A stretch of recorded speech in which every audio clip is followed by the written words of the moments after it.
Alright, so I'm starting my day off with steaming a whole head of broccoli and then saving the stem of the broccoli for later on when I make my soup.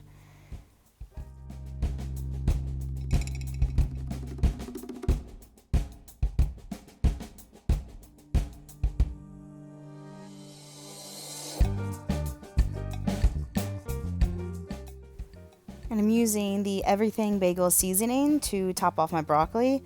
This really makes anything you put it on literally taste like an everything bagel. And then a little bit of maple syrup drizzle on this oatmeal loaf. That is a rendition of my oatmeal bake that's blueberries and oranges. But this one has zucchini in there and cinnamon. I'll link both the video and this recipe down below. For lunch, I'm going to be taking about half a bag of kale, removing the stems, and then making sure they're just bite-sized pieces and adding them to my bowl.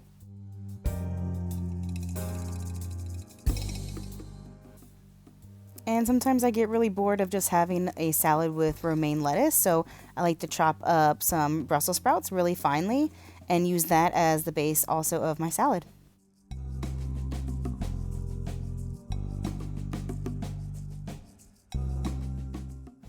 And I'm adding in one tiny chopped up cucumber. Using about a quarter of a ripe avocado, I'm going to actually mash the avocado into the kale, and the Brussels sprouts kind of help get everything coated, and this makes it super delicious.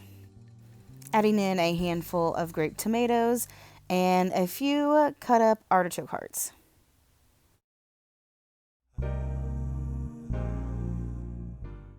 Now, by the time I'm ready to eat my salad, I've already completed my workout, usually right after breakfast.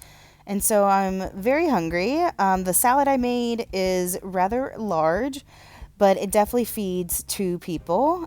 So I only had enough portion for one bowl, and it filled me up so much. I'm adding in some shredded carrots, and then I always love my kimchi. I have to add that to almost anything. It just makes everything so much more flavorful. Now, to add in a little bit of starch just to keep me fuller, I'm doing just a few scoops of white jasmine rice. Now, for my dressing, I'm using coconut aminos. Not really measuring, I'm just kind of eyeballing it to what I think will be enough. And taking the juice of one lemon.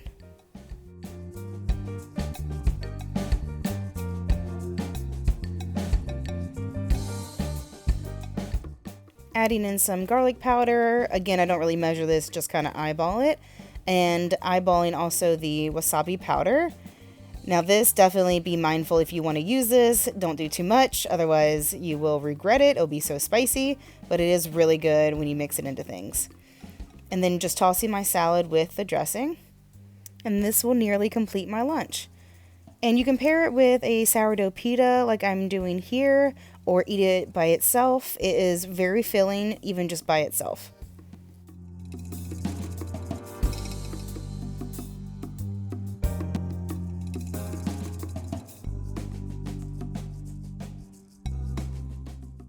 For dinner, I'm making a broccoli cheddar soup in my Instant Pot. So I'm going to be chopping up an onion and adding that to it. Also adding in some chopped up garlic, 2 carrots, and being messy with the chopping is totally fine, which is basically what I'm doing, because in the end, after it's cooked, I'm going to be using an immersion blender to blend it all together.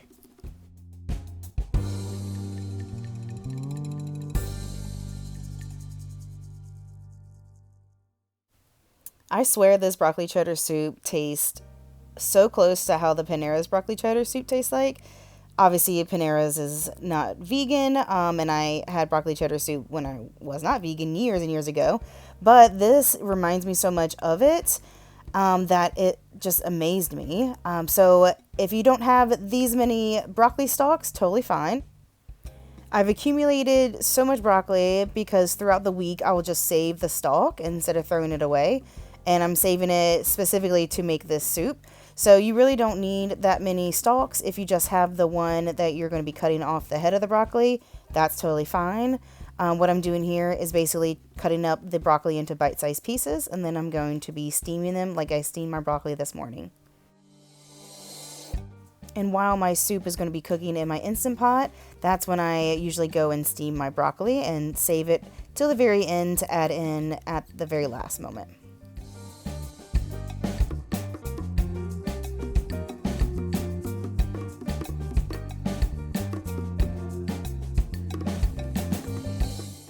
And so I've already added in my chopped up veggies. So I have my onion in there, my garlic, carrots, and then now my broccoli stalks.